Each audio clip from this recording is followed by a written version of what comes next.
और आज हम एक इम्पॉर्टेंट टॉपिक पे डिस्कस करेंगे जो कि है कि सब कॉन्टिनेंट के लोगों को अपने मुल्क से माइग्रेट कर जाना चाहिए या नहीं कर जाना चाहिए, और अगर कर जाना चाहिए तो उसके कौन से पाथवेज़ हैं, इधर वो वर्क वीज़ा पे जाएँ, स्टूडेंट वीज़ा पे जाएँ या PR लेके जाएँ। तो इस पर बात करने के लिए हमारे पास सीनियर इमिग्रेशन कंसल्टेंट और एजुकेशनल स्पेशलिस्ट सैयद उमर रज़ा मौजूद हैं। सो ओवर टू उमर भाई। अस्सलाम वालेकुम, गुड मॉर्निंग एवरीबॉडी। और ये बहुत एक इम्पॉर्टेंट क्यूरी है और ये टॉपिक ऑफ डिस्कशन है कि right now different subcontinent की कंट्रीज़ के अंदर लोग बाहर जाना चाहते हैं, ठीक है। They want to go outside, pursue opportunities and different kind of things. एक समझें, एक ट्रेंड है राइट नाउ कि बाहर जाना ही है, जाना है, और सोसाइटल प्रेशर का भी शिकार है सब लोग। तो ये टॉपिक वैसे बहुत बड़ा है, मैं इसको कैटेगराइज कर देता हूँ, ठीक है। सिंपल कैटेगराइज कैसे हम करेंगे, एज ब्रैकेट पे कैटेगराइज कर देते हैं कि भाई एज वाइज क्या क्या अपॉर्चुनिटी हो सकती है, ठीक है। तो सबसे पहले हम बात करते हैं यंगस्टर्स की। बिल्कुल ठीक है, जो यंग बच्चे हैं, स्टूडेंट्स हैं, होंगे, ज़ाहिर बात है, वो या तो उन्होंने बैचलर्स कर लिया होगा या उन्होंने जो है अपनी जो इंटरमीडिएट या A लेवल्स वगैरह किया होगा। तो ठीक है, एक बात पे हम डिस्कस करेंगे स्टूडेंट्स के लिए, ठीक है। तो दूसरा बात पे हम डिस्कस करेंगे वर्क वीज़ा वालों के लिए, क्योंकि जॉब अपॉर्चुनिटीज़ बहुत पूरी इंटरनेशनली अवेलेबल हैं। लोग परसू करना चाहते हैं अपने लाइफस्टाइल को इन्हांस करने के लिए और कोई भी फाइनेंशियल जो चैलेंजेस हैं उनको ओवरकम करने के लिए। और थर्ड हम डिस्कस करेंगे परमानेंट रेजिडेंस अपॉर्चुनिटीज़ जो कि डिफरेंट कंट्रीज़ प्रोवाइड करते हैं कि आप कंप्लीटली वहाँ शिफ्ट हो जाएँ, परमानेंट रेजिडेंस आपको वो देते हैं, ठीक है। तो इन तीनों की बात करते हैं। सबसे प्रोज एंड कॉन्स पे बात कर लें तो उसके साथ थोड़ा बात कर लें तो लोगों को आइडिया हो जाएगा चूज़ करने में हर कंट्रीज़ के हिसाब से। तो इस तरह थोड़ा बता दीजिएगा। यानी कि यू आर स्पेसिफिकली आस्क आप कर रहे हैं कि भाई कौन सी कंट्रीज़ को मैं कैटेगराइज कर कंट्रीज़ को भी, और ये है कि अगर वर्क वीज़ा जाते हैं तो उसके क्या प्रोज हैं, और स्टूडेंट वीज़ा पे आते हैं तो क्या प्रोज एंड कॉन्स हैं। तो इस तरह हमारे यूएस हर तरह की कैटेगरी के, तो उनको ईजी हो जाएगा थोड़ा इस पर। देखें, सबसे पहले स्टूडेंट्स आपकी बात करते हैं। सबसे यंग आप लोग हैं, ठीक है, और स्टार्ट ही आप लोग से कर देते हैं। कोई भी स्टूडेंट से फॉर इंस्टेंस उसने बैचलर किया हुआ है तो वो चाहता है मास्टर्स के लिए परसू करे फॉरेन एजुकेशन, बिल्कुल, ठीक है। तो अब डिपेंड करता है दो बातों पे। इधर बहुत अच्छी GPA वाला पढ़ने लिखने वाला बच्चा है, ठीक है, कॉम्पिटेंट है बहुत ज़्यादा, एक कैटेगरी होगी। दूसरा बच्चा एवरेज है, एवरेज GPA है, बहुत हाई कॉम्पिटेंट नहीं है। तीसरा बच्चा वो है जो सिर्फ नॉर्मल ग्रेड्स लाता है, ठीक है।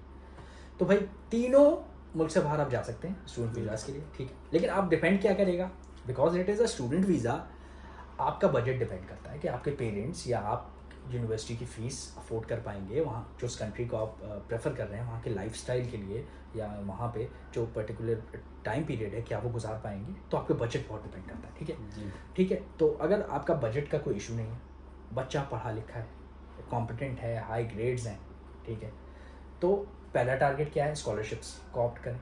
स्कॉलरशिप और बेस्ट एजुकेशन किन कंट्रीज़ की है मैं आपको बता दूं, यूनाइटेड स्टेट्स ऑफ अमेरिका, ठीक है, टॉप पे यूनिवर्सिटीज़ की रैंकिंग्स हैं, ठीक है, QC की। सेकंड पे आ जाती हैं आपकी यूके, ऑस्ट्रेलिया, कनाडा, ठीक है। ये चार जो हैं टॉप कंट्रीज़ हैं, इनकी जो एजुकेशन है ये टॉप रैंक है, ठीक है।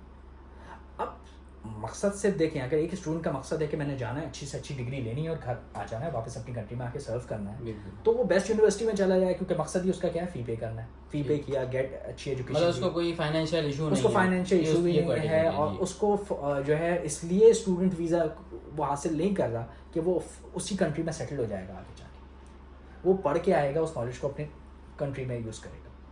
तो फिर तो भाई बेस्ट यूनिवर्सिटी आप चूज़ करें और वहाँ पर चले जाएँ। लेकिन अगर आपको भाई इशू ये है कि भाई सेटल होना है, आप स्टूडेंट वीज़ा को एज अ पाथवे यूज़ करना चाह रहे हो to migrate to a country, तो उसके लिए फिर आपको स्टडी करनी पड़ेगी। ये नहीं कि मुंह उठा के किसी भी यूनिवर्सिटी में आप चले गए। मतलब ज़्यादातर हमारे पास जो कैटेगरीज होती हैं, क्योंकि हम लोग जो सब कॉन्टिनेंट के लोग होते हैं वो ज़्यादातर इसी चीज़ में होते हैं, उनके पास फाइनेंशियल हर किसी की सिचुएशन इतनी अच्छी नहीं होती, तो वो इमिग्रेट इसी वजह से करना चाहता है कि अपनी फैमिली को सपोर्ट कर सके। एजुकेशन भी एक पर्पज़ होता है, लेकिन जो मेजॉरिटियों का पर्पज़ होता है वो सेटल हो जाए, तो अपने फाइनेंशियली स्टेबल हो जाए, अपनी फैमिली को सपोर्ट कर सकें। देखिए, अगर ऐसा बच्चा है जो कि काबिल है, कॉम्पिटेंट है, ग्रेड्स अच्छे हैं, उसके फाइनेंशियल इशू है, ठीक है, स्टूडेंट वीज़ा पे परसू करना है क्योंकि अभी जॉब का एक्सपीरियंस नहीं हुआ, फ्रेश यूनिवर्सिटी से निकले, तो भाई आप या तो स्कॉलरशिप को परसू करें, ऐसी कंट्रीज़ में जाएँ जहाँ कम्प्लीटली आपको स्कॉलरशिप मिले, मैक्सिमम स्कॉलरशिप मिल जाए आपको, और बहुत लिटिल अमाउंट आपने फ़ीस में देना पड़े, ठीक है।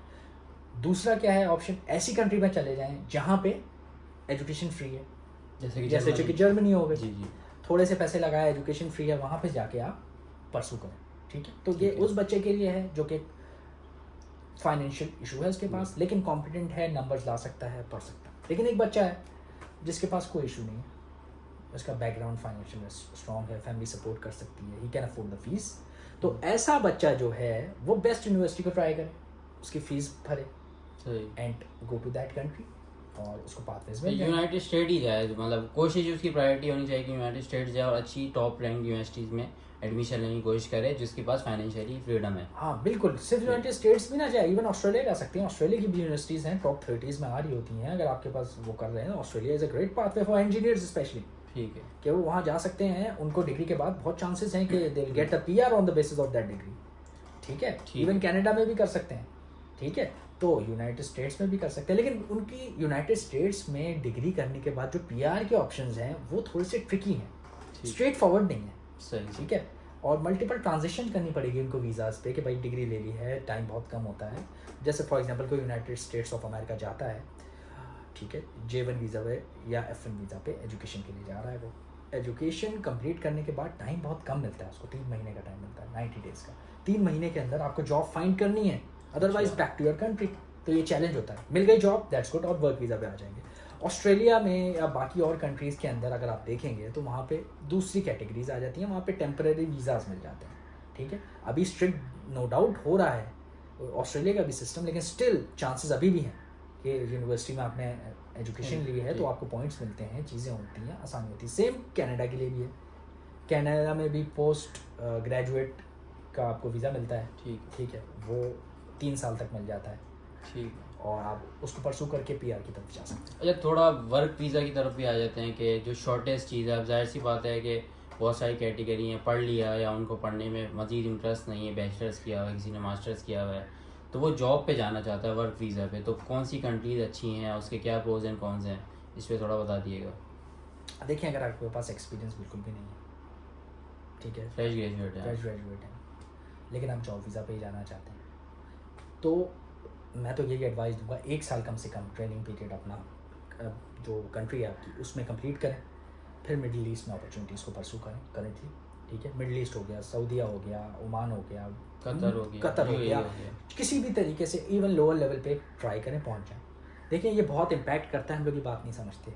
जब आप मल्टीपल कंट्रीज़ के वर्किंग एनवायरनमेंट के अंदर जॉब करते हो तो जो आपकी स्किल्स और कॉम्पिटेंसीज बिल्ड होती हैं वो अलग लेवल की होती हैं। ये पता भी होता है कि भाई अगर UAE में आपने एक टाइम लगाया हुआ है तो जो कोई बड़ी कंपनी है, मल्टीनेशनल, फॉर एग्जांपल इंग्लैंड की कंपनी है, तो वो UAE के एक्सपीरियंस की बेस पे आपको लेगी। सिंपली आपकी अपनी कंट्री में एक्सपीरियंस है तो वो नहीं लेगी उनको, क्योंकि पता है कि डायनामिक एनवायरनमेंट में काम कर लिया है अब आपने, तो आपकी अपॉर्चुनिटीज़ बढ़ जाएंगी। तो आप इसको एक सेंटर लाइन यूज़ करें कि अपनी कंट्री में कुछ एक्सपीरियंस लिया, फिर मिडिल ईस्ट में कुछ एक्सपीरियंस लिया, फिर वहाँ से अपॉर्चुनिटीज़ आपकी मज़ीद खुल गई, या तो नई जॉब आपने स्विच कर ली, या आप किसी अच्छी कंट्री में चले गए, ठीक है। लेकिन एक बात याद रखें, Middle East is a good place, is a great place for earning, for job opportunities, लेकिन वहाँ का जो ड्रॉबैक है वो क्या है, they will never give you a permanent resident. आपने 20 साल जॉब करके back to your home country आना है, पैसे शायद आपके पास होंगे, लेकिन फिर वही मसला होगा जिसके लिए लाइफस्टाइल के लिए आप गए थे, वापस आ जाएंगे। तो ज़्यादातर लोग क्या करते हैं, ट्रांजिशन पीरियड के अंदर फिर PR ऑप्शन सबको परसू करते हैं कि वहाँ पे पहुँच गए, एक्सपीरियंस ले लिया, PR किस कंट्रीज़ में मिल सकती है, ठीक है। तो या तो वहाँ से जॉब लेके चले जाते हैं वो किसी कंट्रीज़ में, या PR के ऑप्शंस को परसू करते हैं। तो देखिए, अपॉर्चुनिटीज़ हैं, मैं यही कहूँगा, आपकी कोई भी कंडीशंस हैं, आप स्टूडेंट हो, आप एक्सपीरियंसड हो, आपको जॉब चाहिए, आपको PR चाहिए, आपको इवन स्टूडेंट वीज़ा चाहिए, अपनी सिनेरियोज़ को एवेलुएट करें, उसके मुताबिक डिसीजन लें, जल्दबाजी ना करें। और कोई भी प्रोसेस है ना, ये नहीं करना मैंने कि 3 महीने में मेरा कुछ जादू हो जाएगा और मैं पहुंच जाऊंगा। देखिए, ये रियलिस्टिक टाइमलाइन सेट करना सबसे ज़्यादा इंपॉर्टेंट है, और मैं कंसल्टेंट्स को भी यही कहूँगा कि रियलिस्टिक टाइमलाइन कम्युनिकेट किया करें अपने जो भी आपके पास क्लाइंट्स आते हैं। हाँ, बिल्कुल, क्योंकि जब तक आपको रियलिस्टिक नहीं पता है ना, एक काम को होने में 2 साल लगेंगे या 1 साल लगेंगे, और कोई आपको कह रहा है 4 महीने में हो जाएगा, तो ये अनरियलिस्टिक है, एक्सपेक्टेशन भी गलत होती है। तो आप सर्च करें, पढ़ें, और मैं तो यही कहूँगा खुद अप्लाई करें। क्यों कंसल्टेंट्स के पास आप जा रहे हैं? If you have the knowledge, if you have a courage, आप क्यों अपने आप में कॉन्फिडेंस पैदा करें कि आप खुद भी अप्लाई कर सकते हैं। उनकी वेबसाइट्स पे सारे terms and conditions, rules and regulations हर जगह कम्युनिकेट करती हैं। आप वेबसाइट्स हैं उनकी ऑफिशियल जो इमिग्रेशन की वेबसाइट्स हैं, डिपार्टमेंट की वेबसाइट्स हैं, वहाँ से लें आप एजुकेशन इन्फॉर्मेशन लें, स्टेप बाय स्टेप वो प्रोसीजर पूरा बताएंगे, आप उसको फॉलो करेंगे तो आप खुद ही कर पाएंगे। और इवन आप कंसल्टेंट के पास भी जा रहे हैं तो उसको इवेलुएट करें, क्यूरीज का जवाब दें। जैसे हम अपने यहाँ एक पूरी जो क्यूरी है हम डेवलप करके देते हैं एज पर योर सिनेरियो। बिल्कुल, हर किसी का अलग सिनेरियो है। बिल्कुल, हर किसी का अलग सिनेरियो है। जब तक वो पूरी अपनी चीज़ें बताएगा नहीं, हम कैसे कम्युनिकेट करेंगे उसको। अच्छा, मैं अपनी एक एग्जांपल भी आपको बताऊं। मैं जब इमिग्रेशन करना चाह रहा था, मैं कनाडा एक कंसल्टेंट के पास गया, तो उसको मैंने बोला कि भाई मेरे आप पॉइंट्स एवेलुएट करें।